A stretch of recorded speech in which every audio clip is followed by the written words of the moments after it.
Sabíamos que eras una interesada desde el día que apareciste. 5 años lo ordeñaste, vieja sinvergüenza. Esas palabras acaban de salir de la boca de mi hijastra mientras firmo los papeles que me quitan todo. La casa donde cuidé a su padre moribundo durante 1826 días. El auto que usé para llevarlo a 63 sesiones de quimioterapia. Las cuentas bancarias que llenamos vendiendo empanadas los domingos. Todo perdido.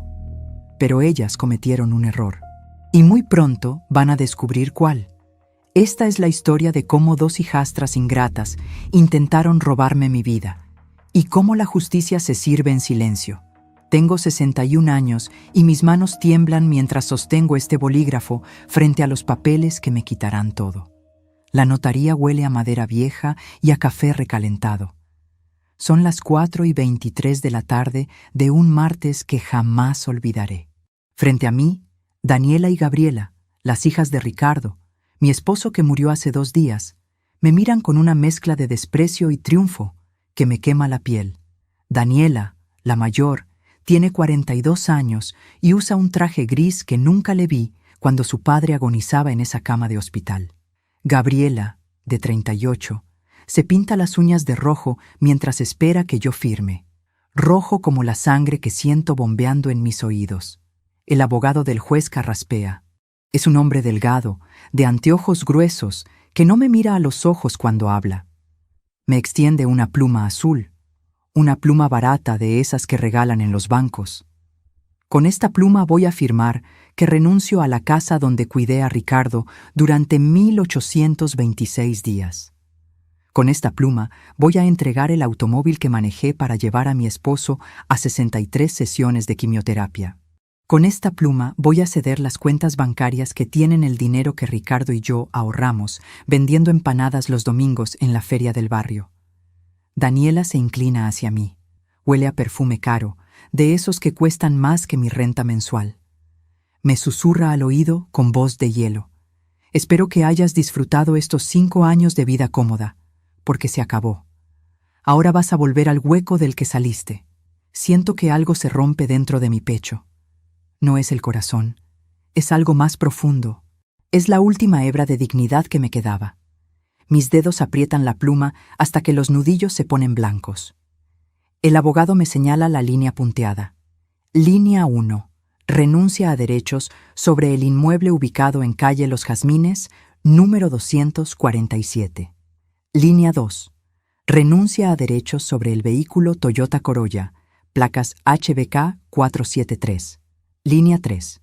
Renuncia a derechos sobre cuentas de ahorro y fondos de inversión. Firmo. Firmo con lágrimas que me caen sobre el papel y manchan la tinta. Firmo mientras Gabriela suelta una risita corta, como un ladrido. Firmo mientras el notario golpea su sello sobre cada página con un sonido seco que retumba en mis huesos. El abogado de ellas, un tipo gordo con corbata mal anudada, sonríe satisfecho. Recoge los papeles como quien recoge billetes del suelo. Daniela se pone de pie. Me mira desde arriba, porque yo sigo sentada, porque mis piernas no responden. Tienes hasta el viernes para sacar tus cosas de la casa. Deja las llaves en la mesa de la cocina. Y ni se te ocurra llevarte nada que no sea tuyo. Se da la vuelta. Sus tacones repiquetean contra el piso de cerámica. Gabriela la sigue, guardando su teléfono celular en la cartera. La puerta de la notaría se cierra con un golpe que me deja sola con el notario y su secretaria, una mujer joven que me mira con lástima. Pero esperen un momento. Déjenme presentarme como es debido, porque ustedes merecen saber quién soy yo antes de juzgarme, antes de preguntarse por qué una mujer se deja humillar así, antes de pensar que soy tonta o débil o que merecía esto. Me llamo Patricia Solís. Tengo 61 años recién cumplidos. Nací en un pueblo pequeño de la provincia donde las casas son de adobe y las calles no tienen nombre, solo números. Soy la menor de 6 hermanos. Mi padre era albañil y mi madre lavaba ropa ajena para ayudar con los gastos. Aprendí a trabajar antes de aprender a leer. A los 8 años ya sabía planchar camisas sin quemar la tela. A los 12, cocinar para 10 personas con medio kilo de arroz y un poco de imaginación. Me casé la primera vez a los 19 años, con un hombre que resultó ser bueno para las promesas y malo para todo lo demás. Tuvimos 2 hijos. Él se fue cuando el menor tenía 4 años, dejándome con una deuda en el almacén del barrio y un colchón viejo como única herencia. Trabajé limpiando casas, vendiendo cosméticos puerta por puerta, haciendo tortas por encargo. Mis hijos crecieron fuertes, estudiaron con becas, se fueron a vivir a otras ciudades. Hoy tengo 4 nietos que veo una vez al año si tengo suerte. Conocí a Ricardo hace 7 años en la iglesia del barrio San Martín. Él era viudo desde hacía 3 años. Su esposa había muerto de un infarto fulminante mientras tendía ropa en el patio. Ricardo tenía 62 años entonces, cabello cano, manos grandes de trabajador y una tristeza en los ojos que reconocí porque era igual a la mía. Era dueño de una ferretería pequeña pero bien puesta en la avenida principal. Vivía solo en una casa de 3 habitaciones que olía a encierro y a comida recalentada. Nos hicimos amigos primero. Tomábamos café después de misa. Él me contaba de sus hijas, que vivían lejos y lo llamaban poco. Yo le contaba de mis hijos, que también vivían lejos y llamaban poco. Nos reímos de esa coincidencia amarga. 6 meses después, me pidió que fuera su compañera. No usó palabras bonitas. Me dijo: «Patricia, estoy cansado de estar solo. Tú también estás cansada. ¿Por qué no nos acompañamos?» Acepté. Nos casamos por civil un sábado lluvioso de abril. Su hija Daniela vino a la boda, pero se fue antes del almuerzo. Gabriela ni siquiera contestó el teléfono. Los primeros 2 años fueron tranquilos. Yo ayudaba en la ferretería, atendiendo la caja, ordenando el inventario. Ricardo era un hombre de rutinas. Desayunaba avena con manzana. Leía el periódico completo, hasta los anuncios clasificados. Veíamos las noticias de la noche juntos. No era un matrimonio de película, pero era honesto. Nos cuidábamos. Él pagaba las cuentas grandes y yo las chicas. Juntábamos el dinero que sobraba en una lata de galletas escondida detrás de las ollas. Entonces llegó el diagnóstico: cáncer de páncreas. Etapa 3. El doctor era un hombre joven, demasiado joven para dar noticias tan terribles. Nos lo dijo en un consultorio con las paredes color verde menta, un color que ahora odio con toda mi alma. Ricardo apretó mi mano tan fuerte que me dejó marca. El médico habló de quimioterapia, de pronósticos, de calidad de vida. Habló durante 15 minutos, pero yo solo escuché 3 palabras: 2 años máximo. Llamé a Daniela esa misma noche. Le temblaba la voz cuando contestó. Le expliqué todo. Hubo un silencio largo del otro lado de la línea. Luego me dijo: «Bueno, Patricia, gracias por avisar. Yo hablo con Gabriela y vemos qué podemos hacer». Colgó. No volvió a llamar en 2 semanas. Cuando finalmente apareció en casa, no abrazó a su padre. Se sentó en la sala, revisó unos papeles viejos, preguntó por el testamento. Ricardo le dijo que no había hecho ninguno nuevo después de casarse conmigo. Daniela apretó los labios. Se fue 1 hora después. Los siguientes 5 años se convirtieron en un borrón de hospitales, medicinas, noches sin dormir. Ricardo empeoró rápido. La quimioterapia lo dejaba tan débil que no podía caminar solo al baño. Perdió 22 kilos. Su piel se puso del color de la cera vieja. Dejó de reconocerme algunos días. Me llamaba por el nombre de su primera esposa. Yo no lo corregía. Limpiaba sus vómitos. Le cambiaba los pañales cuando ya no controlaba sus esfínteres. Le daba de comer con cuchara, limpiándole la boca después de cada bocado. Vendí mi única joya, un anillo de oro que me había regalado mi madre antes de morir, para pagar un tratamiento experimental que el seguro no cubría. Ricardo lo supo y lloró. Me dijo: «Perdóname, Patricia. Perdóname por hacerte pasar por esto». Le sequé las lágrimas y le dije que no tenía nada que perdonar. Mentí. No porque estuviera enojada con él, sino porque dentro de mí crecía un resentimiento amargo hacia sus hijas, que llamaban una vez al mes para preguntar cómo estaba, pero que nunca, nunca aparecían para ayudar. La ferretería tuvimos que cerrarla. Yo no podía atenderla sola y cuidar a Ricardo. La vendimos por menos de lo que valía a un comerciante chino que regateó hasta el último peso. Con ese dinero pagamos deudas médicas y compramos más tiempo, tiempo que se escurría como agua entre los dedos. Ricardo murió un domingo de madrugada. Eran las 5:47 de la mañana. Yo estaba acostada junto a él, sosteniéndole la mano. Sentí cuando dejó de respirar. No fue dramático como en las películas. Solo un suspiro largo y luego nada. Silencio. Un silencio tan pesado que me aplastó contra el colchón. Llamé a Daniela a las 6 de la mañana. Contestó con voz de sueño. Le dije, «Tu padre falleció».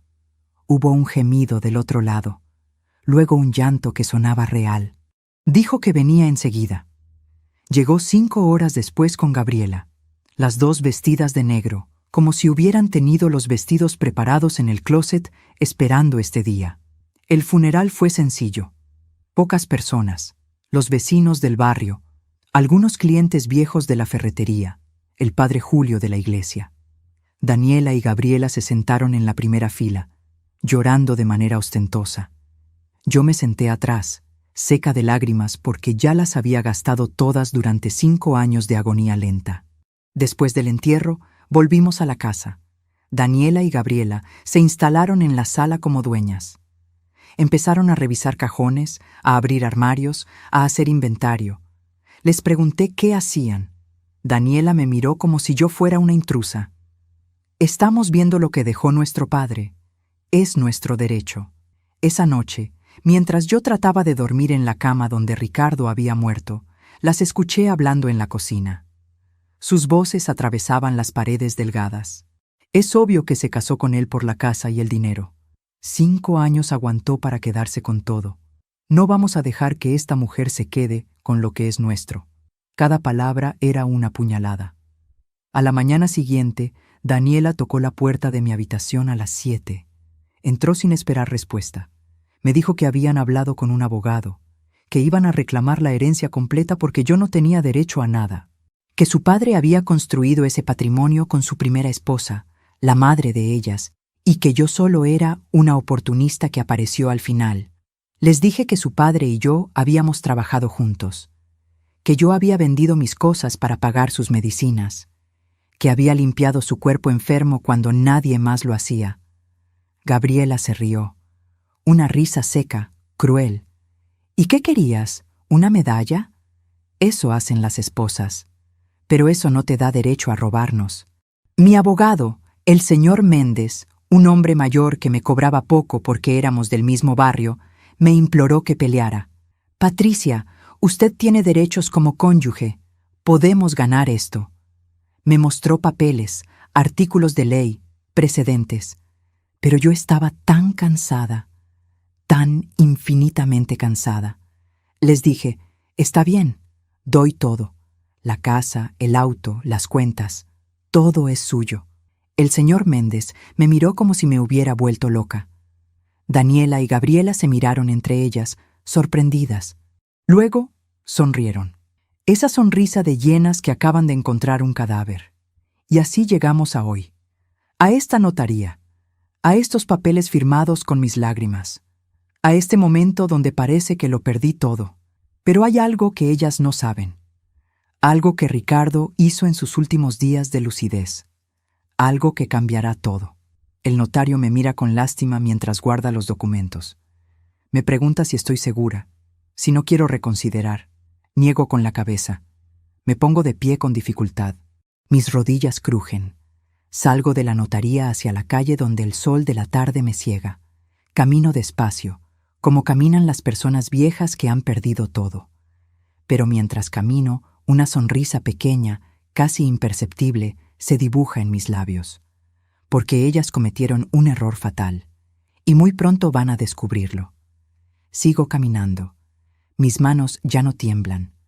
Por primera vez en 3 semanas, siento algo parecido a la paz, porque yo sé algo que ellas ignoran. Y ese conocimiento es lo único que necesito para sobrevivir estos últimos días de humillación. Pero estoy adelantándome. Déjenme contarles cómo llegué hasta aquí. Déjenme contarles la historia completa, desde el principio, para que entiendan por qué hice lo que hice. Para que entiendan que a veces la venganza no es un plato que se sirve caliente ni frío. Es un plato que se sirve en silencio, con paciencia, con la sabiduría de quien ha vivido 61 años y ha aprendido que la justicia no siempre llega gritando. Vuelvo en el tiempo, a ese sábado lluvioso de abril cuando Ricardo y yo nos casamos por civil. Recuerdo que yo usaba un vestido celeste que había comprado en una tienda de segunda mano. Me quedaba un poco grande en los hombros, pero era bonito. Ricardo llevaba un traje café que olía a naftalina. Nos casamos en el registro civil del centro, en una sala pequeña con sillas de plástico naranja y un funcionario que bostezaba cada 2 minutos. Daniela llegó tarde. Entró cuando ya estábamos firmando los papeles. Llevaba jeans rotos y una blusa negra. No me saludó. Abrazó a su padre con frialdad, como quien abraza a un conocido en la calle. Durante la pequeña celebración que hicimos después en un restaurante económico del barrio, se sentó lo más lejos posible de mí. Respondía con monosílabos cuando le hablaba. Revisaba su teléfono cada 30 segundos. Se fue antes del postre alegando que tenía cosas que hacer. Gabriela ni siquiera eso. Cuando Ricardo la llamó para invitarla a la boda, ella le dijo que tenía un compromiso laboral importante. «¿Sabes cómo es esto, papá? No puedo dejar el trabajo así como así». Ricardo colgó el teléfono con los hombros caídos. Intentó disimular la tristeza, pero yo la vi. La vi en cómo apretaba los labios, en cómo se quedó mirando la pared durante varios minutos sin decir nada. Esa noche, nuestra noche de bodas, no hubo romance de película. Cenamos tallarines con salsa que yo había preparado en la mañana. Vimos televisión. Él se quedó dormido en el sofá con la boca abierta. Yo lo tapé con una manta y me fui a dormir a la que ahora era nuestra habitación. La habitación que había sido de él y de su primera esposa. Las sábanas todavía tenían el olor de otra mujer, un perfume floral que me hizo sentir como una intrusa. Pero con el tiempo, esa casa se volvió mía. Cambié las cortinas, pinté las paredes de amarillo claro, planté geranios en el patio. Ricardo me dejaba hacer. Decía que la casa necesitaba vida, que había estado muerta mucho tiempo. Trabajábamos juntos en la ferretería de lunes a sábado. Yo llegaba a las 8 de la mañana, abría la caja registradora, acomodaba los productos nuevos, atendía a los clientes con paciencia, explicándoles las diferencias entre un tornillo y otro, entre una pintura y otra. Los domingos preparábamos empanadas para vender en la feria del barrio. Yo amasaba desde las 5 de la mañana. Ricardo preparaba el relleno de carne con pasas y aceitunas, la receta de su madre. Hacíamos 200 empanadas cada domingo. Las vendíamos a 5 pesos cada una. 1,000 pesos limpios que guardábamos en la lata de galletas detrás de las ollas. Ese era nuestro fondo de emergencia, nuestro pequeño tesoro. Éramos felices de una manera simple. Él me compraba flores los martes, porque los martes las vendían más baratas en el mercado. Yo le planchaba las camisas dejándolas exactamente como a él le gustaban, con el cuello bien estirado. Compartíamos el periódico en las mañanas. Él leía la sección de deportes, yo la de recetas y consejos del hogar. Los sábados por la noche veíamos programas de concursos en la televisión y gritábamos las respuestas como si nos pudieran escuchar. Daniela nos visitaba 2 veces al año, Navidad y el cumpleaños de Ricardo. Llegaba por unas horas, comía lo que yo cocinaba sin dar las gracias, le daba a su padre un regalo genérico comprado deprisa y se iba. Gabriela era peor. Llamaba cada 3 o 4 meses. Conversaciones de 5 minutos. «Hola, papá. ¿Cómo estás?» «Bien, bien. Yo también». «Sí, el trabajo está pesado. Bueno, te dejo. Te quiero. Chao». Colgaba antes de que Ricardo pudiera contarle algo importante. Recuerdo una Navidad en particular. Yo había cocinado durante 2 días. Pavo relleno, ensalada rusa, budín de pan, ponche de frutas. La mesa estaba preciosa, con un mantel rojo que había bordado yo misma. Daniela llegó a las 9 de la noche, 3 horas tarde. Comió en silencio, mirando su teléfono. Cuando Ricardo intentó contarle sobre la ferretería, sobre un cliente que había vuelto después de años, ella lo interrumpió. «Papá, la verdad es que no me interesan mucho esas historias del negocio. Ricardo se quedó callado el resto de la cena. Yo intentaba compensar ese vacío. Le preparaba sus comidas favoritas. Lo escuchaba cuando necesitaba hablar. Lo acompañaba a sus revisiones médicas anuales. Pero había una tristeza en sus ojos que nunca se iba del todo. La tristeza de un padre que sabía que sus hijas habían seguido adelante con sus vidas y que él se había quedado atrás, olvidado. Luego llegó aquel lunes de marzo. Ricardo había estado sintiéndose mal durante semanas. Dolor en el abdomen, cansancio extremo, pérdida de apetito. Lo obligué a ir al médico. El doctor Salazar, nuestro médico de familia, lo examinó y frunció el ceño. Ordenó análisis, ecografías, una tomografía. Cada examen era más caro que el anterior. Usamos los ahorros de la lata de galletas. El día que nos dieron el diagnóstico, llovía. Recuerdo las gotas golpeando contra la ventana del consultorio. El doctor nos hizo sentar. Juntó las manos sobre el escritorio y habló con voz suave.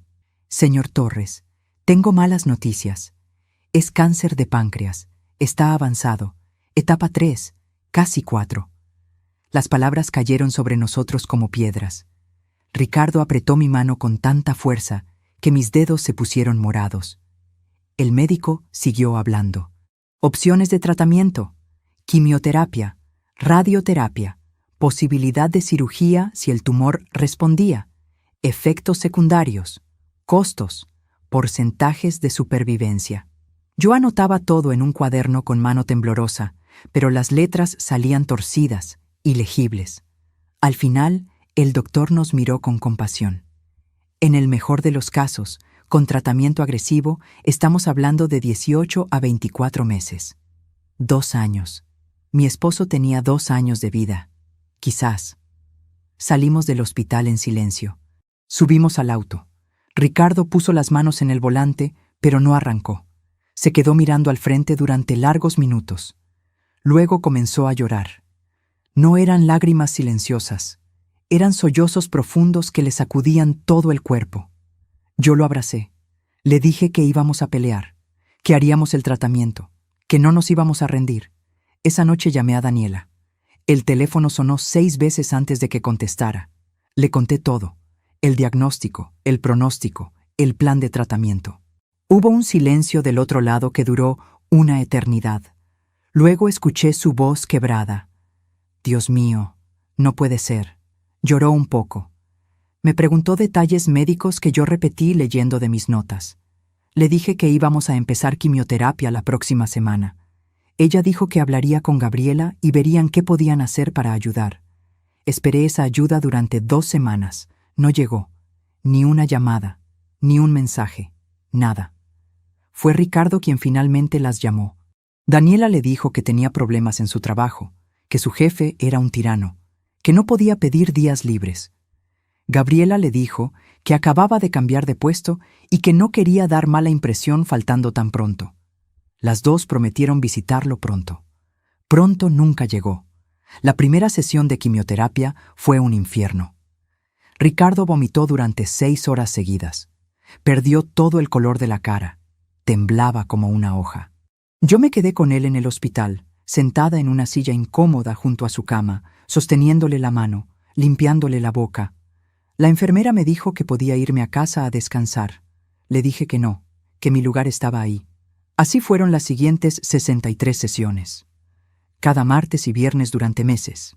Yo manejaba el auto, porque Ricardo estaba demasiado débil. Lo ayudaba a caminar desde el estacionamiento hasta el área de oncología. Lo sostenía cuando las piernas le flaqueaban.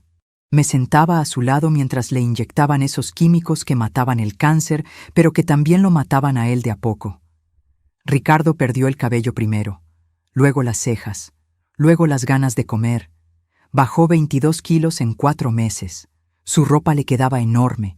Tuve que hacerle agujeros nuevos a su cinturón porque el más apretado ya no servía. Su piel se volvió gris, como ceniza. Sus ojos se hundieron en las cuencas. Dejó de parecerse al hombre con el que me había casado. La ferretería se volvió imposible de mantener.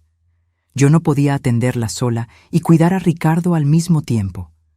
Los clientes empezaron a irse a otras tiendas. Las ventas cayeron. Los proveedores exigían pagos que no podíamos hacer.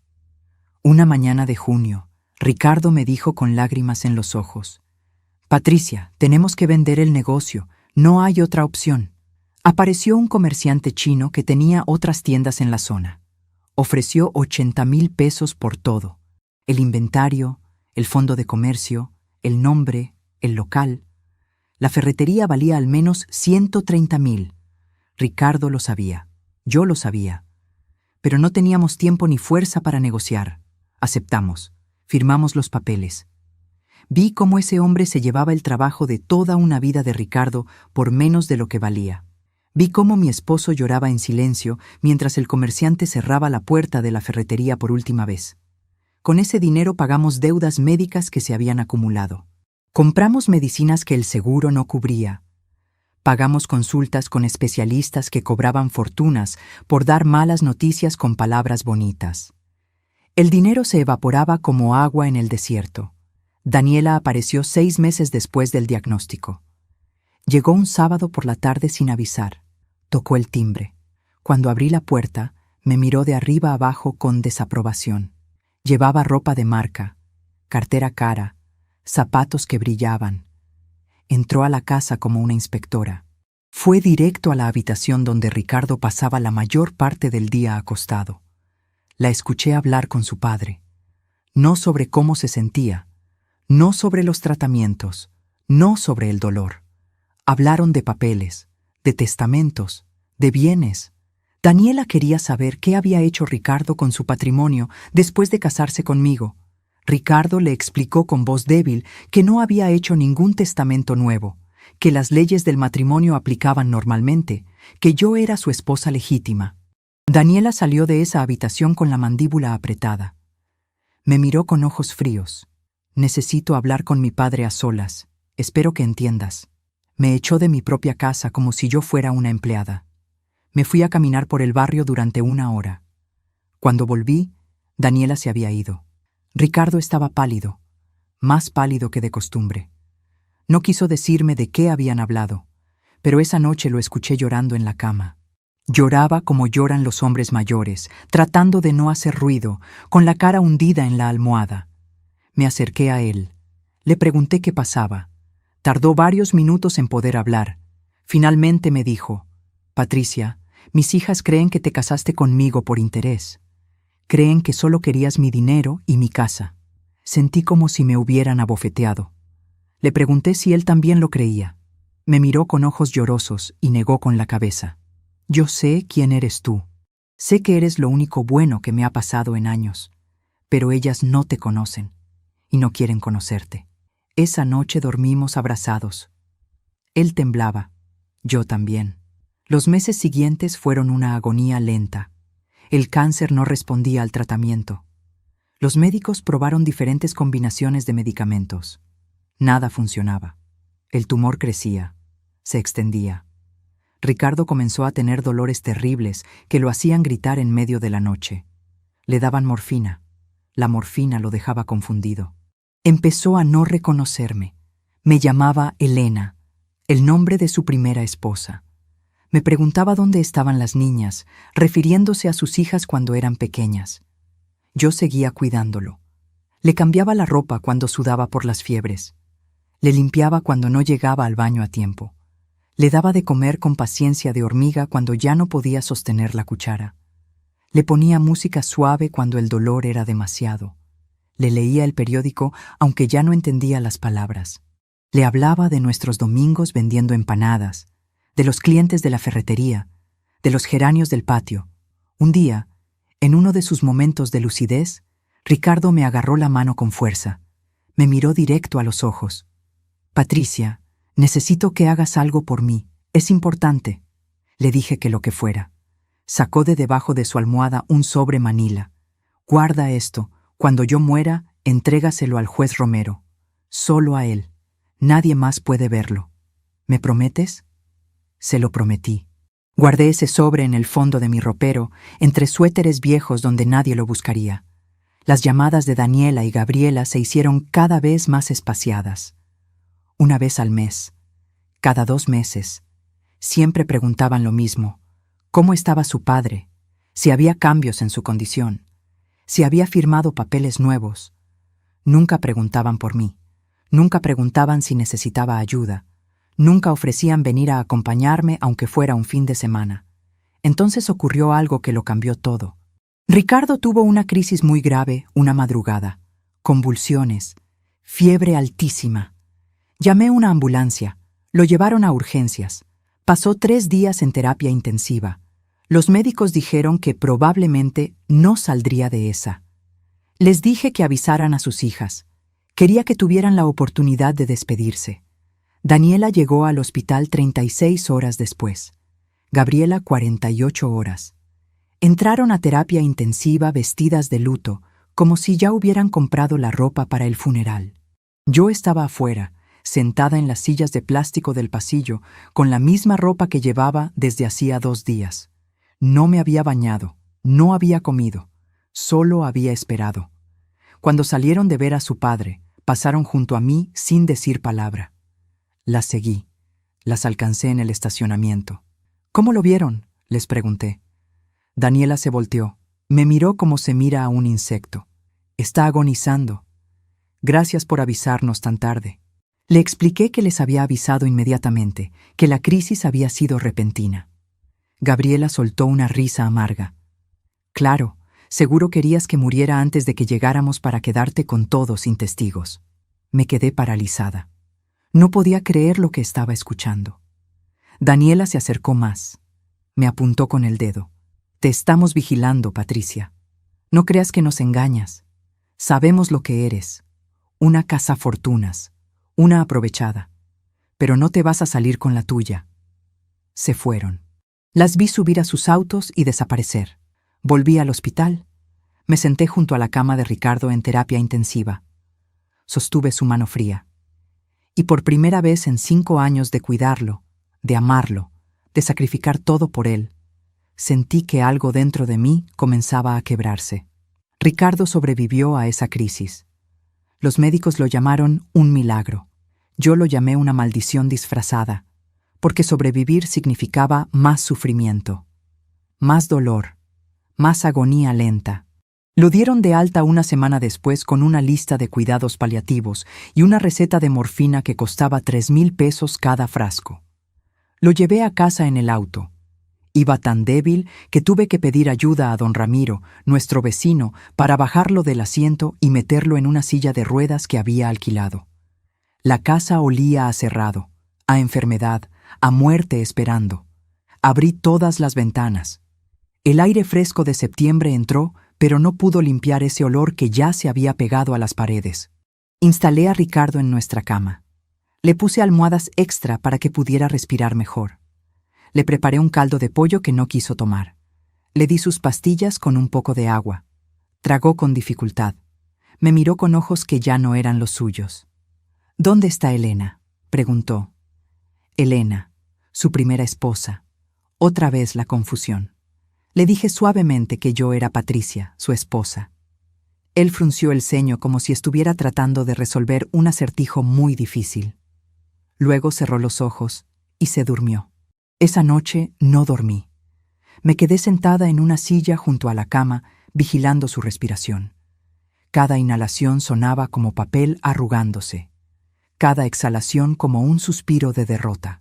A las 3:42 de la madrugada, mi teléfono vibró. Un mensaje de Daniela. Mañana vamos a ir a la casa a las 10 de la mañana. Tenemos que hablar de asuntos importantes. Asegúrate de estar ahí. No era una solicitud. Era una orden, como si yo fuera su empleada, como si esta no fuera mi casa también. Sentí rabia subiendo por mi garganta como bilis, pero estaba demasiado cansada para responder. Dejé el teléfono a un lado y cerré los ojos. Dormí 2 horas en esa silla incómoda, con el cuello torcido, soñando con cosas que no recuerdo. A las 10 en punto de la mañana siguiente, el timbre sonó. Abrí la puerta y ahí estaban, Daniela y Gabriela. Pero no venían solas. Las acompañaba un hombre de traje azul marino con un maletín de cuero. «Este es el licenciado Vargas, nuestro abogado», anunció Daniela empujando la puerta y entrando sin esperar invitación. Gabriela la siguió. El abogado entró último, mirando la casa con ojos de tasador. Se sentaron en la sala.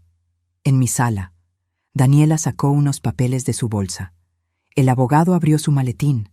Yo me quedé de pie, con los brazos cruzados, sintiendo como una intrusa en mi propia casa. «Siéntate, Patricia», ordenó Daniela. Me senté en el borde del sofá.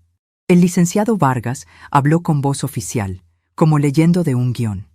«Señora Solís, mis clientas me han contratado para proteger los intereses de la herencia de su padre. Hemos revisado la situación legal y queremos dejar claras algunas cosas». Sacó documentos, escrituras, títulos, estados de cuenta. Esta propiedad fue adquirida por el señor Ricardo Torres en 1998, durante su matrimonio con la señora Elena Martínez de Torres. Por lo tanto, es parte del patrimonio familiar original. Daniela se inclinó hacia adelante. Lo que el licenciado quiere decir es que esta casa nunca debió ser tuya. Fue de nuestra madre. Papá solo la tuvo en custodia, ahora nos pertenece a nosotras. Sentí como si me hubieran golpeado en el estómago. Traté de hablar, pero Gabriela me interrumpió. El auto también. Las cuentas bancarias también. Todo lo que hay aquí es parte de la herencia de nuestra madre. Tú no tienes ningún derecho sobre nada de esto. El abogado continuó con su voz monótona. Entendemos que usted ha cuidado al señor Torres durante su enfermedad. Eso es admirable. Pero eso no le da derechos legales sobre propiedades que fueron adquiridas antes de su matrimonio. Pausa dramática. Estamos dispuestos a ser generosos. Le ofrecemos 50,000 pesos como compensación por sus servicios de cuidado. A cambio, usted firmará un documento renunciando a cualquier reclamo sobre la herencia. 50,000 pesos. Por 5 años de mi vida. Por 1,826 días limpiando vómito y orina. Por 63 viajes al hospital. Por vender mi único anillo de oro. Por cerrar la ferretería por menos de lo que valía. Por dormir en sillas de hospital. Por aguantar que me llamaran por el nombre de otra mujer. 50,000 pesos. Me reí. Fue una risa corta, sin humor. Daniela frunció el ceño. No veo qué tiene de gracioso. Es una oferta justa. Justa. Esa palabra sonó tan absurda en su boca que me reí otra vez. ¿Justa?, pregunté. 50,000 pesos es justo por 5 años de cuidar a su padre mientras ustedes vivían sus vidas cómodas en otra ciudad. Gabriela se puso de pie. Su voz subió de volumen. ¿Sabes qué? Ni siquiera tenemos que ofrecerte nada. Podríamos echarte a la calle hoy mismo. Deberías estar agradecida de que seamos tan generosas. Generosas. Ahí estaba esa palabra otra vez, usada por personas que no sabían su significado. El abogado intervino. Señora Solís, le sugiero que considere la oferta. Si esto llega a tribunales, puede salir con las manos vacías, y los procesos legales son largos y costosos. ¿Tiene usted dinero para pagar un abogado? Sabía que no. Lo sabía porque había revisado mis finanzas, porque había investigado, porque Daniela y Gabriela habían hecho su tarea. Me puse de pie. Les dije que necesitaba pensarlo, que no iba a firmar nada sin consultar con mi propio abogado. Daniela soltó un bufido. «¿Qué abogado? No tienes dinero ni para comer. Pero como quieras, te damos una semana, 7 días para que firmes o empezamos el proceso legal». Se levantaron. El licenciado Vargas me dejó su tarjeta sobre la mesa. Salieron de la casa dejando un rastro de perfume caro y amenazas. Cerré la puerta. Me apoyé contra ella. Mis piernas temblaban. Caminé hacia la habitación donde Ricardo dormía profundamente, drogado con morfina. Me senté en la cama junto a él. Lo miré. Este hombre que había sido mi compañero, mi amigo, mi responsabilidad. Este hombre por el que había sacrificado todo. Este hombre cuyas hijas me trataban como basura. Algo se rompió dentro de mí en ese momento. No fue un quiebre dramático. Fue silencioso. Como cuando una rama seca finalmente se parte después de soportar demasiado peso. Sentí claramente cómo esa última hebra de paciencia, de resignación, de aguante, se cortaba limpiamente. Basta. La palabra apareció en mi mente con una claridad cristalina. Basta. Hasta aquí. No más. Ya no iba a permitir que me pisotearan. Ya no iba a agachar la cabeza. Ya no iba a aceptar migajas mientras ellas se quedaban con el banquete. Pero no iba a gritar. No iba a hacer escándalos.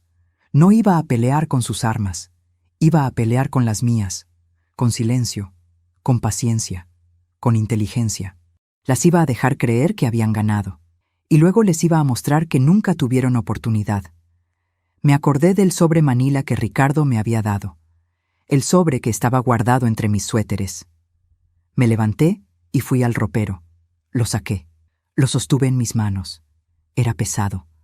Había algo adentro además de papeles. Estuve tentada a abrirlo, pero le había prometido a Ricardo que solo el juez Romero lo vería. Y yo cumplo mis promesas. Llamé al señor Méndez, mi abogado. Le conté todo. La visita de las hijas, el abogado, la oferta insultante, las amenazas. Él escuchó en silencio. Cuando terminé de hablar, suspiró profundamente. Patricia, esto es complicado. Ellas tienen razón en parte. La casa fue adquirida durante el primer matrimonio de Ricardo. En la ley, eso complica las cosas. Pero usted es la viuda. Tiene derechos. Podemos pelear. Le pregunté cuánto costaría pelear. Hubo una pausa larga. Para un caso así, con lo que se puede extender, estamos hablando de mínimo 120,000 pesos en honorarios legales. Y eso sin garantía de ganar. 120,000 pesos que no tenía. Que nunca tendría. Le hablé del sobre, del juez Romero, de la promesa que le había hecho a Ricardo. El señor Méndez se quedó callado varios segundos. Luego dijo algo que me sorprendió. Patricia, creo que su esposo sabía exactamente lo que iba a pasar. Creo que se preparó para esto. ¿Usted confía en él? Le dije que sí, que confiaba. Entonces haga lo que él le pidió. Y mientras tanto, haga algo más. Haga exactamente lo que sus hijastras esperan que haga. No entendí. Me explicó. Déjelas creer que ganaron. Llore, suplique, firme todo lo que le pongan enfrente. Sea la viuda pobre y derrotada que ellas creen que es. Porque cuando llegue la audiencia final, cuando ese sobre se abra, ellas van a estar tan confiadas que no verán venir lo que sea que Ricardo dejó preparado. Era un plan arriesgado. Significaba humillarme aún más. Significaba actuar. Pero tenía sentido. Las conocía lo suficiente para saber que su arrogancia era su punto débil. Si me veían derrotada, bajarían la guardia. Esa noche, Ricardo tuvo un momento de lucidez. Abrió los ojos y me reconoció. «Patricia», dijo con voz ronca. Me acerqué. Me tomó la mano con dedos que parecían ramas secas. «¿Guardaste el sobre?» Le dije que sí. «Bien, muy bien. No dejes que mis hijas te pisoteen. Eres más fuerte de lo que crees. Y lo que hay en ese sobre lo arregla todo. Confía en mí». Le pregunté qué había adentro. Sonrió débilmente. «Justicia. Hay justicia adentro». No dijo más. Se volvió a dormir. Fueron las últimas palabras coherentes que me dirigió. Los siguientes días fueron una preparación silenciosa. Saqué copias de todos los documentos importantes. Recibos médicos, comprobantes de las medicinas que había comprado, registros de las 63 sesiones de quimioterapia, el contrato de venta de la ferretería, los estados de cuenta bancarios. Todo lo guardé en una carpeta que escondí en casa de doña Mercedes, mi vecina de confianza. Fui a ver al juez Romero a su despacho. Era un hombre de unos 65 años, con bigote gris y ojos cansados pero amables. Le expliqué que era la viuda de Ricardo Torres. Le mostré el sobre. Sus ojos se iluminaron con reconocimiento. «Ah, sí. Don Ricardo vino a verme hace 3 meses. Me pidió que guardara esto. Me dijo que solo debía abrirse en la audiencia de partición de bienes, en presencia de todos los herederos». Asentí. Me dijo que la audiencia estaba programada para dentro de 2 semanas, un jueves a las 10 de la mañana. 2 semanas, 14 días, 336 horas. Podía aguantar eso, podía actuar durante eso, podía ser la viuda sumisa y derrotada durante eso. Volví a casa. Llamé a Daniela. Le dije con voz quebrada, casi llorando, que aceptaba su oferta, que no tenía fuerzas para pelear, que solo quería paz. Hubo un silencio triunfal del otro lado. Luego su voz, dulce como veneno. Hiciste lo correcto, Patricia. Esto es lo mejor para todos. Acordamos que firmaría los papeles en la notaría el martes de la próxima semana. Pero yo sabía que Ricardo no tenía más tiempo. Su respiración se había vuelto irregular, sus latidos débiles. El médico me había dicho que era cuestión de días. Tendría que firmar esos papeles mientras él todavía estuviera vivo, fingiendo mi derrota ante sus hijas. Ricardo murió el domingo de madrugada, tal como lo conté antes. Eran las 5:47. Yo estaba junto a él. Lo último que hice fue susurrarle al oído: voy a cumplir mi promesa, y voy a hacer que se arrepientan. No sé si me escuchó, pero necesitaba decirlo. El funeral fue 2 días después. Las lágrimas falsas de sus hijas. Al día siguiente, el martes, fui a la notaría tal como había prometido. Los papeles firmados.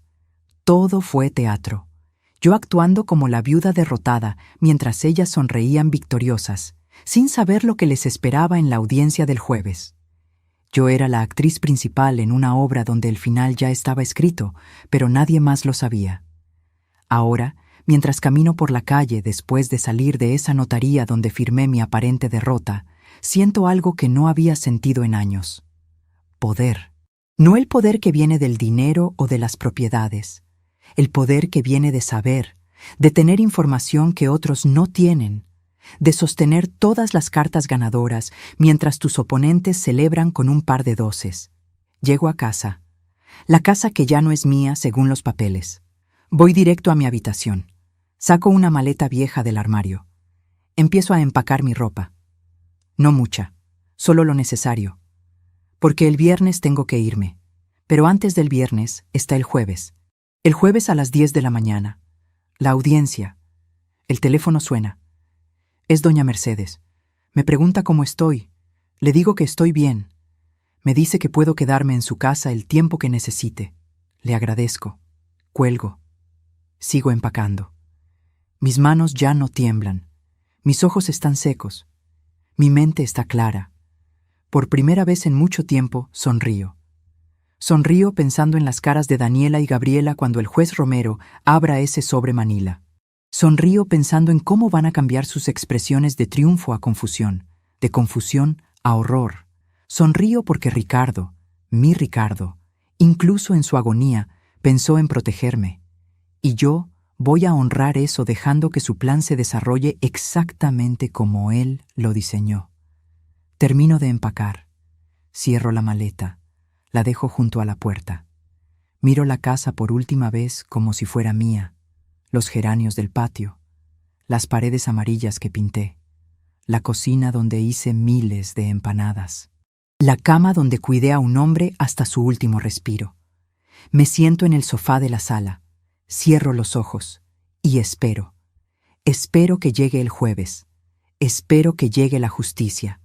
Espero que llegue el momento en que esas 2 mujeres arrogantes aprendan que la dignidad no se mide en casas, ni en autos, ni en cuentas bancarias. Se mide en silencios estratégicos y en promesas cumplidas. Los 3 días que faltaban para la audiencia se arrastraron como años. El martes por la mañana, Daniela tocó el timbre a las 8, demasiado temprano para una visita de cortesía. Abrí la puerta con el cabello despeinado, en bata, con ojeras marcadas. No tuve que fingir, así me veía realmente. Venimos por las llaves, anunció sin saludar. Gabriela estaba detrás de ella, con lentes de sol enormes, aunque el cielo estaba nublado. Ya firmaste la renuncia. Ahora queremos asegurarnos de que no te lleves nada que no sea tuyo. Entraron empujándome suavemente a un lado. Llevaban bolsas grandes de tela, de esas que se usan para mudanzas. Daniela fue directo al dormitorio principal. Abrió el armario de Ricardo. Empezó a revisar su ropa. «Esto lo vamos a donar», dijo sacando camisas y pantalones. Gabriela entró a la cocina. La escuché abriendo cajones, moviendo ollas. «¿Dónde está la vajilla de porcelana de mamá?», gritó desde allá. Me quedé en la sala, de pie, con los brazos colgando a los costados, inútil, derrotada. Eso era lo que necesitaban ver. Daniela salió del dormitorio con una caja de zapatos vieja. La abrió. Adentro había fotografías. Fotos de Ricardo joven con su primera esposa. Fotos de Daniela y Gabriela de niñas. Una foto de bodas en blanco y negro, amarillenta por el tiempo. «Esto es nuestro», dijo Daniela guardando la caja en una de sus bolsas. Luego me miró. ¿Dónde guardaba papá sus documentos importantes? Escrituras, títulos, ese tipo de cosas. Le dije que en el estudio, en un archivador gris. Fue hacia allá. La seguí como un perro asustado. Abrió el archivador. Sacó carpetas. Las revisó una por una. Escritura de la casa, título del auto, estados de cuenta bancarios, pólizas de seguro. Todo lo metió en sus bolsas. «Vamos a llevarnos esto para ponerlo a nuestro nombre», explicó como si me estuviera haciendo un favor al informarme. Gabriela apareció con la vajilla de porcelana envuelta en papel periódico. 12 platos, 12 tazas, 12 platitos. Yo había usado esa vajilla solo 2 veces en 7 años. En Navidad, cuando ellas venían, la había lavado a mano con cuidado, sabiendo que era importante para Ricardo porque había pertenecido a su madre. «¿Y el anillo de bodas de papá?», preguntó Gabriela de repente. El anillo. Ricardo lo había dejado de usar cuando sus dedos se hincharon por la enfermedad. Estaba guardado en una cajita de terciopelo azul en el cajón de la mesita de noche. Fui a buscarlo. Se lo di a Daniela. Ella lo examinó contra la luz. Oro de 14 quilates. «Esto vale algo». Se lo metió en el bolsillo de su pantalón. Pasaron 2 horas revisando la casa, revisando mi vida, marcando lo que era de ellas y lo que podía quedarme yo. Al final me dejaron mi ropa, mis zapatos viejos, 3 ollas abolladas, 2 sábanas gastadas y una almohada. Todo lo demás lo marcaron como suyo. Antes de irse, Daniela se plantó frente a mí. Me miró de arriba abajo con desprecio. «El jueves hay una audiencia administrativa en el juzgado, solo para formalizar la partición de bienes. Tienes que estar ahí a las 10 de la mañana. Es un trámite rápido. Firmas unos papeles más y ya está. Puedes empezar tu nueva vida». Nueva vida. Como si a los 61 años, sin dinero, sin casa, sin nada, pudiera empezar algo nuevo. Asentí con la cabeza. «Ahí estaré», dije con voz apagada. Daniela sonrió. Una sonrisa de victoria. Se fueron arrastrando sus bolsas llenas de mi vida, de los recuerdos de Ricardo, de todo lo que habíamos construido juntos. Cerré la puerta. Conté hasta 10.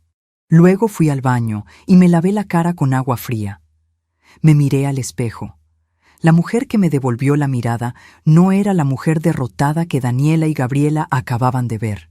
Era una mujer con un plan. Una mujer con un secreto. Una mujer que sabía exactamente lo que iba a pasar en 2 días. El miércoles lo pasé en casa de doña Mercedes. Ella me preparó té de manzanilla y pan tostado con mantequilla. Me dejó usar su teléfono para llamar al señor Méndez. Le confirmé que estaría en la audiencia. Él me dijo que él también. Que no dijera nada, a menos que el juez me preguntara directamente. Que dejara que el sobre hablara por mí. Esa noche casi no dormí.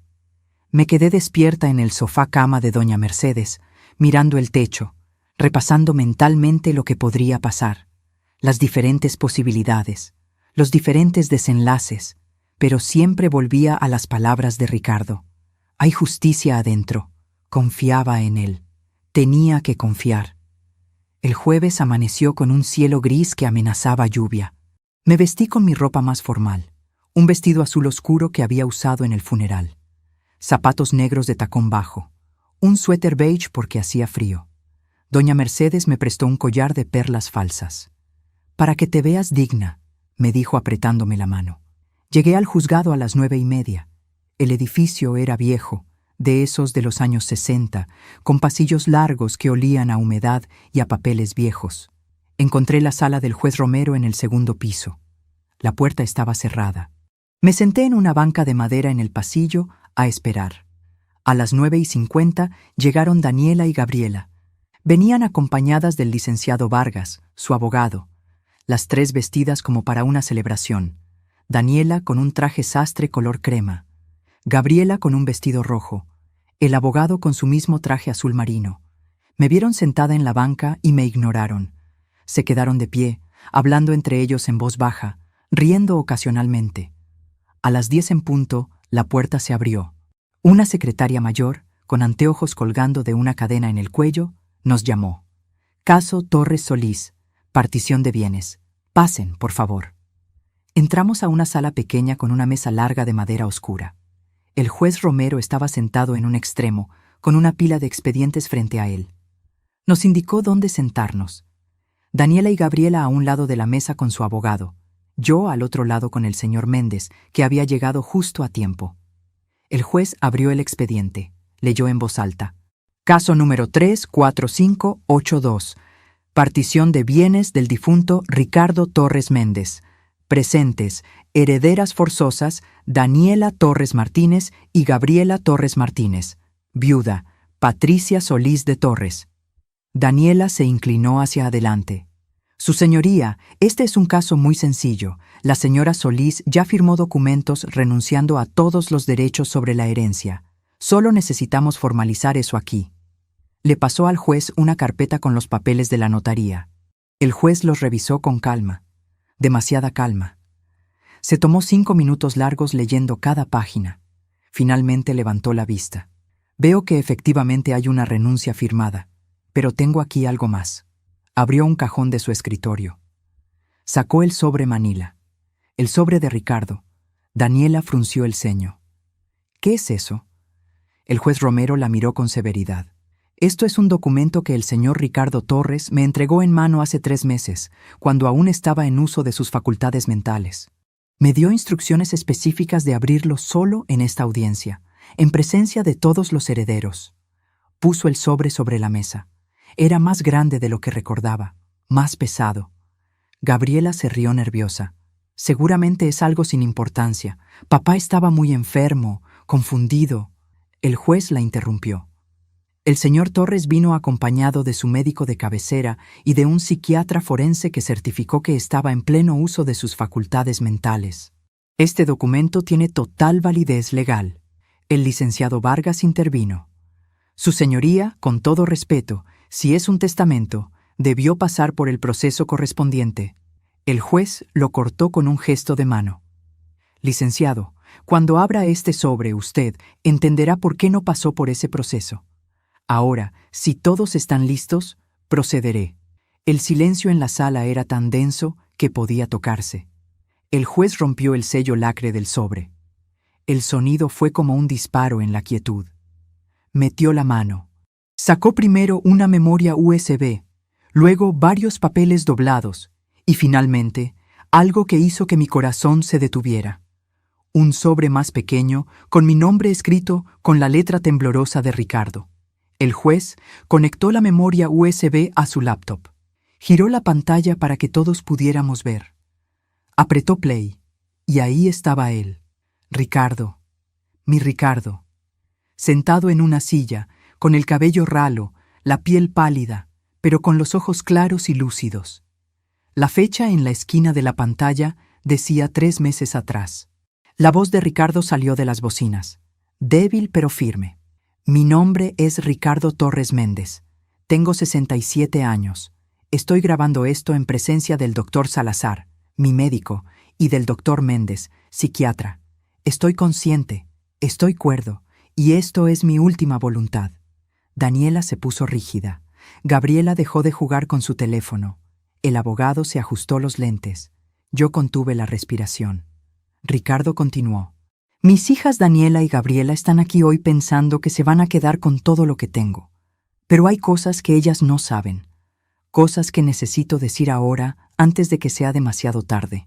Tosió. Tomó agua de un vaso fuera de cámara. Hace 7 años me casé con Patricia Solís. Mis hijas se opusieron desde el principio. Pensaron que ella estaba conmigo por interés. No la conocieron. No quisieron conocerla. Hizo una pausa. En la pantalla se veía cómo le costaba respirar. Cuando me enfermé, Patricia dejó todo para cuidarme. Vendió su único objeto de valor para pagar mis medicinas. Cerró mi ferretería y la vendió barata para pagar mis tratamientos. Limpió mi cuerpo cuando yo ya no podía hacerlo solo. Me alimentó cuando mis propias manos no podían sostener una cuchara. Durmió en sillas de hospital durante 63 sesiones de quimioterapia. Su voz se quebró. Mis hijas me visitaron 4 veces en 5 años de enfermedad. 4 veces. Llamaron 22 veces.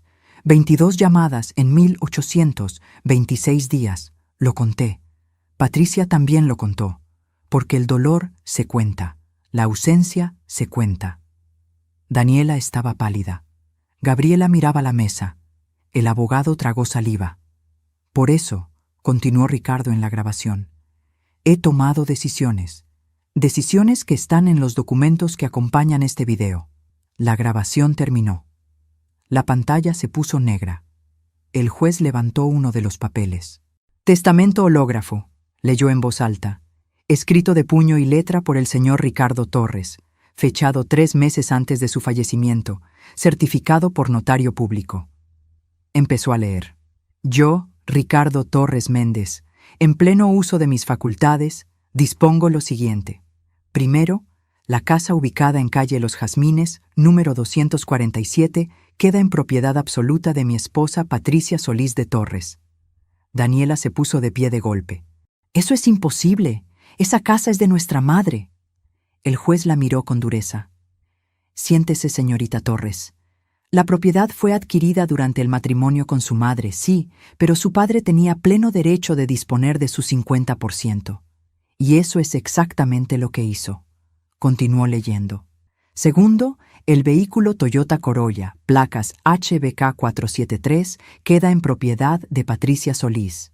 Tercero, todas las cuentas bancarias y fondos de inversión a mi nombre quedan en propiedad de Patricia Solís, excepto una cuenta de ahorro con 50,000 pesos que será dividida en partes iguales entre mis hijas Daniela y Gabriela. 25,000 pesos cada una. Eso era todo lo que recibirían, menos de lo que me habían ofrecido a mí como limosna. Pero el juez no había terminado. Levantó otro documento. Adicionalmente, el señor Torres dejó un inventario detallado de todos los gastos médicos de los últimos 5 años. Un total de 280,000 pesos. De esos, Patricia Solís aportó de su propio dinero 120,000 pesos, vendiendo sus pertenencias y usando sus ahorros. Las señoritas Torres aportaron 0 pesos. El silencio era ensordecedor. El juez sacó el sobre pequeño con mi nombre. Me lo extendió. «Señora Solís, esto es para usted». Lo tomé con manos temblorosas. Lo abrí. Adentro había una carta y algo más. El anillo de bodas de Ricardo. El mismo que Daniela me había quitado y se había metido en el bolsillo 2 días atrás. La carta decía: «Patricia, mi amor, mi compañera, mi ángel. Si estás leyendo esto es porque ya no estoy. Perdóname por dejarte sola. Perdóname por no haber hecho esto antes. Pero ahora está hecho. La casa es tuya. El auto es tuyo. El dinero es tuyo. Todo lo que trabajamos juntos es tuyo. Mis hijas tendrán que aprender que el amor no se mide en sangre, sino en presencia. Y tú estuviste presente hasta el final. Te amo. Siempre. Ricardo». Las lágrimas cayeron sobre el papel borrando la tinta. Pero no me importó. Alcé la vista. Daniela estaba de pie, roja de furia. «Esto es una farsa. Esa mujer lo manipuló, lo obligó a firmar esto». El licenciado Vargas trataba de calmarla, poniéndole una mano en el hombro. El juez golpeó la mesa con su mazo. «Orden. Señorita Torres, su padre actuó en pleno uso de sus facultades. Hay certificados médicos, hay testimonios, hay un video. Todo está en orden». Miró al abogado. «Licenciado, ¿tiene algo que alegar?». Vargas negó con la cabeza. Sabía que no había nada que hacer. Daniela se volvió hacia mí. Me apuntó con el dedo como había hecho en el estacionamiento del hospital. «Tú planeaste esto. Tú lo envenenaste contra nosotras. Tú...». El juez la interrumpió. «Señorita Torres, una palabra más y la sacaré de esta sala por desacato». Gabriela lloraba. No eran las lágrimas ostentosas del funeral. Eran lágrimas de rabia impotente, de vergüenza, de derrota. El juez firmó los documentos. Los selló. La partición queda establecida conforme a la última voluntad del señor Ricardo Torres. Señora Solís, la propiedad de los Jazmines 247. El vehículo y las cuentas bancarias son legalmente suyas. Señoritas Torres, pueden retirar los 25,000 pesos de la cuenta designada en el banco que está especificado aquí. Les extendió un papel. Daniela lo arrugó en su mano. Me miró con un odio tan puro que quemaba. Esto no termina aquí, siseó. El señor Méndez se puso de pie. Señorita Torres, cualquier acción legal contra mi clienta será considerada acoso. Le sugiero que acepte la decisión del tribunal y siga adelante con su vida. Salieron de la sala como tornado. El licenciado Vargas primero, con su maletín. Daniela después, con tacones que martillaban el piso. Gabriela al final, todavía llorando. La puerta se cerró con un golpe que hizo vibrar las paredes. Me quedé sentada, sosteniendo la carta de Ricardo, con el anillo apretado en mi puño. El juez Romero me miró con ojos amables. Señora Solís, su esposo era un hombre sabio. La quería mucho. Asentí, incapaz de hablar. El señor Méndez me ayudó a ponerme de pie. Me acompañó fuera del juzgado. En la calle, la lluvia que había amenazado todo el día finalmente caía. Pero yo no sentía el agua, no sentía el frío, solo sentía un peso enorme saliendo de mis hombros. 5 años de peso, de humillación, de injusticia. Todo se iba con esa lluvia. Levanté el rostro hacia el cielo gris y sonreí. La primera noche que dormí en mi casa, en mi cama, sabiendo que era legalmente mía, no pude cerrar los ojos. No por miedo ni tristeza, por una sensación extraña que tardé horas en identificar. Era paz, paz pura. Acostada en esa cama donde había cuidado a Ricardo durante 1826 días, sentí por primera vez que podía respirar sin que el aire me doliera. El viernes por la mañana, el teléfono sonó a las 7. Era Daniela. Dejé que sonara 10 veces antes de contestar. ¿Qué quieres?, pregunté sin saludar. Su voz sonaba diferente, más pequeña. Patricia, necesito hablar contigo sobre las cosas que nos llevamos. Podemos devolverlas. ¿Las cosas que se robaron, querrás decir? Escuché su respiración agitada. No nos las robamos. Pensamos que teníamos derecho. La interrumpí. Daniela, escúchame bien. Quiero todo de vuelta. La vajilla de porcelana, las fotografías, los documentos, el anillo de bodas, todo. Tienes 48 horas. Algunas cosas ya las regalamos. Mi voz se endureció. Entonces tienes 48 horas para recuperarlas o te veo en tribunales por robo. El señor Méndez tiene una lista completa con testigos. Colgué sin esperar respuesta. Me sentí poderosa. No era un poder cruel. Era el poder de quien finalmente puede poner límites, de quien puede decir no, de quien no tiene que agachar la cabeza nunca más. El sábado por la tarde, Daniela apareció en mi puerta. Cargaba 3 cajas de cartón. Las dejó en el pórtico sin entrar. Me miró con ojos enrojecidos. Aquí está todo. Bueno, casi todo. El anillo lo empeñé. Pero puedo recuperarlo si me das 2 semanas. Le dije que tenía 1 semana. Asintió y se fue. La vi alejarse con los hombros caídos. Parte de mí sintió lástima. Una parte muy pequeña. El resto recordaba sus palabras en la notaría. Vieja sinvergüenza, vas a volver al hueco del que saliste. No, ya no sentía lástima. Los vecinos se enteraron rápido. Doña Mercedes, por supuesto, fue la primera. En 3 días, todo el barrio conocía la historia. La viuda humilde que había cuidado a su esposo mientras las hijas lo abandonaban. El testamento secreto. La justicia final. Don Ramiro tocó mi puerta el domingo. Traía guiso de lentejas. Para que no tenga que cocinar, doña Patricia. La señora Campos me trajo pan casero. El señor Vega vino a ofrecerse para arreglar cualquier cosa en la casa. Sin cobro. Es lo mínimo que puedo hacer. Me di cuenta de algo hermoso. Durante 5 años yo había construido una red sin saberlo. Una red de personas que me habían visto llegar del mercado a las 5 de la mañana, que me habían visto empujar la silla de ruedas por las calles, que me habían visto llorando después de las sesiones de quimioterapia. Ellos me habían visto, y ahora me cuidaban. Una tarde me senté en el patio con una taza de café. Miré los geranios que había plantado años atrás. Estaban llenos de flores rojas. Pensé en Ricardo, en cómo me había protegido incluso después de muerto. Saqué el anillo que él me había dejado. Me lo puse. Me quedaba grande. Lo había usado él, no yo, pero lo usaría como recordatorio, como promesa de que nunca más dejaría que nadie me hiciera sentir menos de lo que valgo. El lunes fui al banco. La cuenta tenía 143,000 pesos, más dinero del que había tenido en toda mi vida. El gerente fue paciente.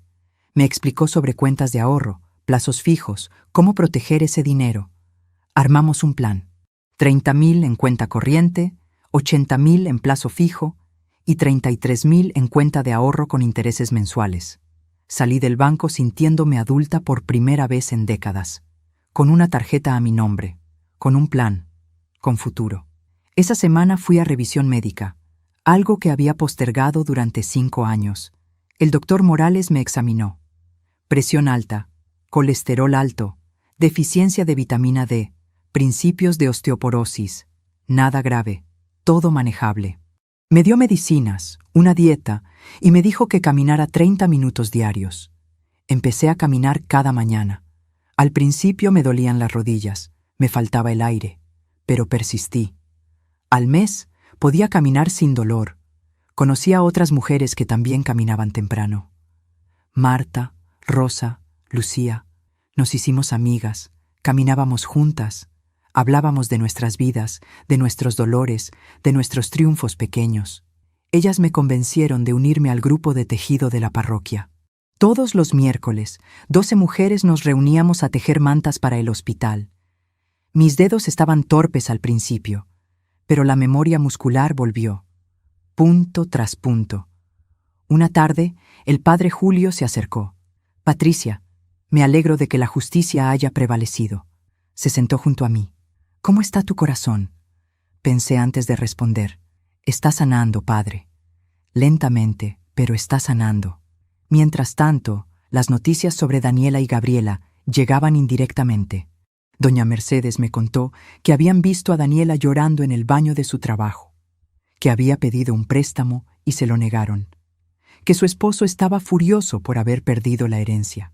Del señor Vega supe que Gabriela había ido a la ferretería preguntando si compraban herramientas usadas. Traía cosas de Ricardo que había escondido. El señor Vega le ofreció muy poco. Ella aceptó. Necesitaba el dinero. No sentí alegría ante su caída, pero tampoco pena. Sentí indiferencia. Y eso era liberador. Ellas ya no tenían poder sobre mis emociones. Ya no ocupaban espacio en mi mente. Una tarde de marzo, 2 meses después de la audiencia, gasté dinero en mí misma. Fui a una peluquería bonita. La estilista me cortó el cabello hasta los hombros. Me puso reflejos caoba. Me maquilló suavemente. Cuando me vi en el espejo, no reconocí a la mujer que me miraba. Se veía viva, se veía más joven, se veía libre. Pagué 200 pesos. Antes me hubieran parecido un desperdicio. Ese día sentí que era la mejor inversión. Salí y caminé por el centro. Compré un vestido verde esmeralda, zapatos nuevos, una cartera, un pañuelo de seda. Gasté 1,300 pesos y no sentí culpa. Sentí alegría. Esa noche cociné algo especial, solo para mí. Pescado al horno con papas y hierbas. Puse la mesa con mantel limpio. Usé la vajilla de porcelana que Daniela había devuelto. Encendí una vela. Me serví una copa de vino blanco.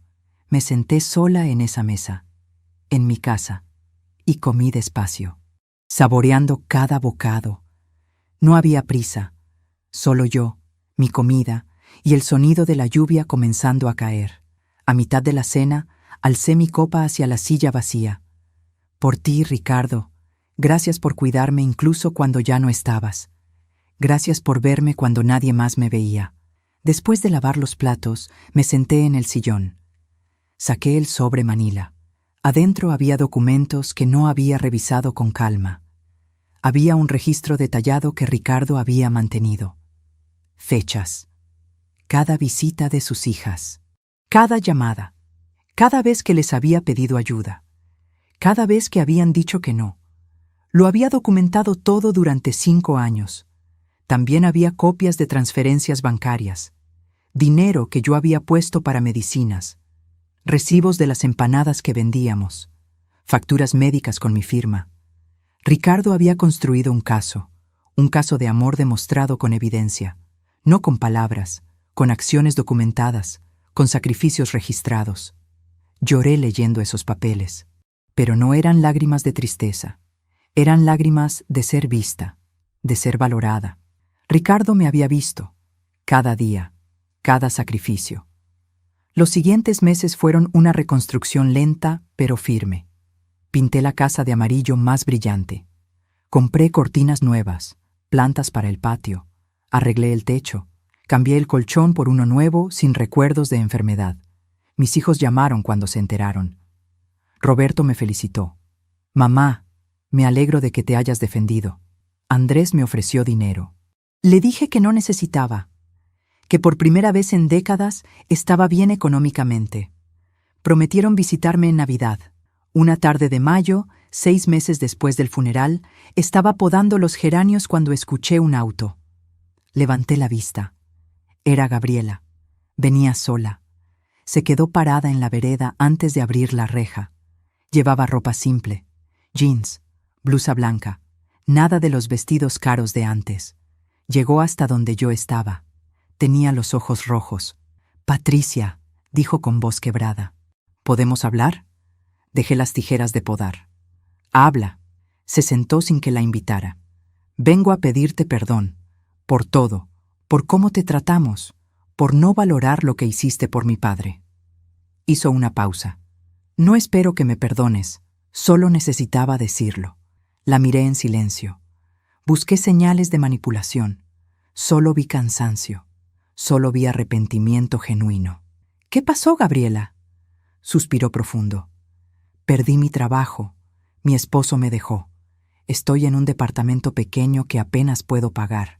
Y encontré cartas que mi padre me escribió cuando era niña, llenas de amor, y me di cuenta de que lo abandoné, que cuando más me necesitaba, no estuve.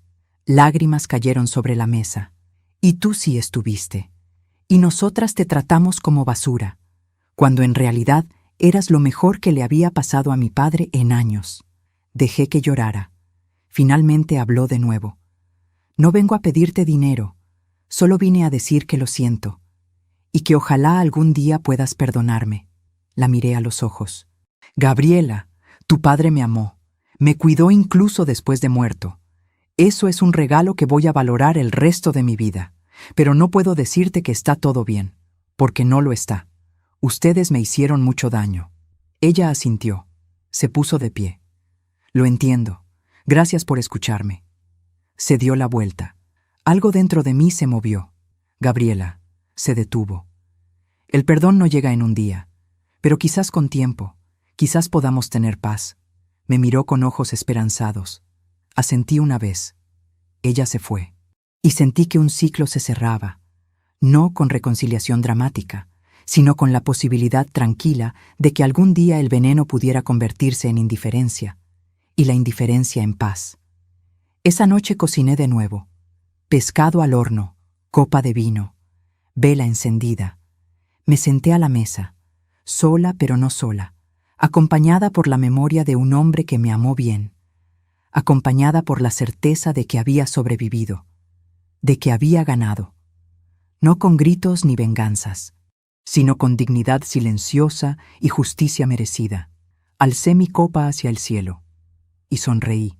Han pasado 2 años desde aquella audiencia, 2 años desde que el juez Romero cambió mi vida. Hoy es un sábado de otoño. El sol entra por la ventana iluminando la mesa donde desayuno tranquila. Pan tostado con mermelada de durazno, café negro y frutas. Desayuno despacio, sin prisa. sin el peso invisible que cargué durante tantos años. Tengo 63 años ahora. Mi cabello tiene más canas, pero lo llevo bien cuidado. Voy a la peluquería cada mes. Me hago las uñas cada 2 semanas, porque aprendí que cuidarme no es un lujo, es un acto de respeto propio. Es decirle al mundo que valgo. La casa ya no huele a enfermedad. Huele a flores frescas que compro en el mercado. Huele a la comida que cocino. Huele a vida. Las paredes amarillas brillan con pintura nueva. Los geranios crecieron tanto que tuve que podarlos 3 veces este año.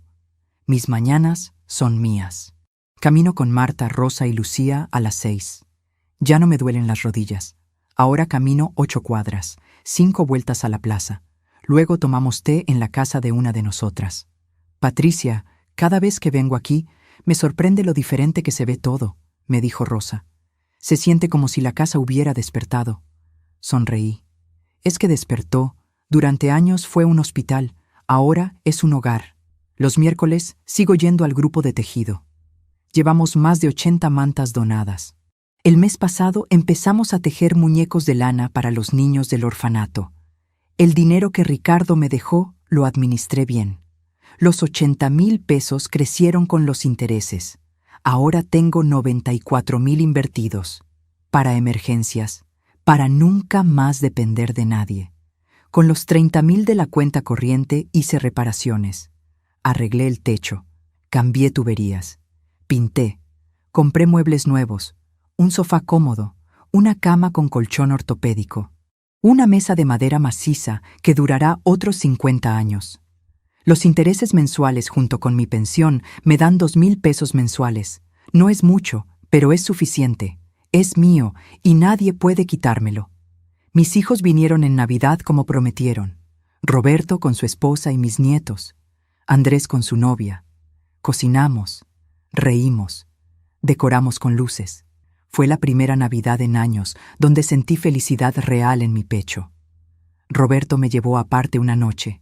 Mamá, te ves diferente, te ves fuerte. Le dije que me sentía fuerte, que había aprendido que decir no me hace mala persona. Me abrazó fuerte. Gabriela volvió a visitarme 3 veces en estos 2 años. La primera vez, 6 meses después de aquella conversación. Traía rosas amarillas. Nos sentamos en la sala. Hablamos de cosas superficiales al principio. Lentamente la conversación se volvió más profunda. Me contó que estaba en terapia, que había descubierto que sus decisiones venían del enojo mal procesado por la muerte de su madre. Cuando llegaste tú, me dijo, te vi como un reemplazo barato de mi mamá.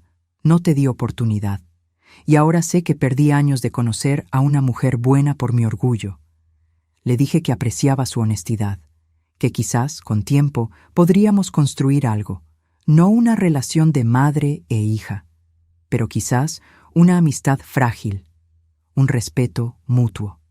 Su segunda visita fue en mi cumpleaños número 62. Llegó con un pastel de chocolate, mi favorito. Su tercera visita fue hace un mes con una caja de fotos de Ricardo. Pensé que quisieras tener algunas. Saqué una foto donde él estaba frente al mostrador de la ferretería, sonriendo ampliamente. Me quedo con esta. Elegí 3. Suficiente para recordar que él tuvo una vida antes de mí. Que esa vida fue importante, pero que yo también lo fui. Daniela no ha vuelto. Se mudó a otra ciudad. Todavía me culpa de todo. Gabriela me cuenta esto con vergüenza. Le digo que está bien, que no todos sanan. Daniela eligió su camino. Yo elegí el mío. Esta mañana, después de que mis amigas se fueron, me senté en el patio. Miré los geranios, las flores rojas brillantes bajo el sol. Pensé en todo lo que había perdido, en todo lo que había ganado. Perdí 5 años cuidando a un hombre enfermo. Perdí mi anillo de oro. Perdí noches de sueño. Pero gané algo invaluable. Gané la certeza de que soy una mujer de palabra, que cuando amo, amo completo. Gané dignidad. Aprendí que poner límites no es egoísmo, es supervivencia. Aprendí que el silencio puede ser más poderoso que los gritos, que la paciencia estratégica gana batallas que la rabia impulsiva pierde. Aprendí que a los 63 años la vida no se termina, se transforma. Puedo comenzar de nuevo. Puedo elegir cómo gasto mi tiempo. Puedo ser egoísta con mi paz. Y no sentir culpa. Durante años sentí culpa. Culpa de madre, de esposa, por existir. Pero esa culpa venía de lo que me habían enseñado, que las mujeres debemos servir, sacrificar, desaparecer. Ya no creo eso. Ahora sé que merezco existir plenamente. Fui a la habitación. Abrí el cajón y saqué el sobre Manila. Los papeles de Ricardo, el registro de amor en fechas y números. Lo leí otra vez, lentamente. Luego lo guardé de vuelta. Ese sobre es mi tesoro. Pero ya no necesito leerlo cada día, porque llevo esa certeza dentro de mí. Preparé almuerzo, sopa de verduras, arroz blanco, pollo al horno. Cociné más de lo necesario porque a las 4 viene doña Mercedes y le gusta llevarse comida para la cena. Le doy con gusto, porque tengo para dar. Mientras la sopa se cocinaba, me senté con mi diario. Empecé a escribir hace un año. Hoy escribí. Aprendí que la venganza no siempre es dramática. A veces es simplemente vivir bien, es ser feliz. Daniela y Gabriela me quitaron muchas cosas, pero no me quitaron mi dignidad, mi capacidad de seguir adelante. Cerré el diario. Miré por la ventana. Una vecina pasaba con su nieta. El panadero pitaba su bocina. Un perro ladraba a lo lejos. Sonidos cotidianos, de vida normal, de vida hermosa. Y me di cuenta de algo profundo. Pasé tantos años esperando que la vida fuera extraordinaria. Pero la vida real es este sábado tranquilo. Es el café de la mañana. Es la caminata con amigas.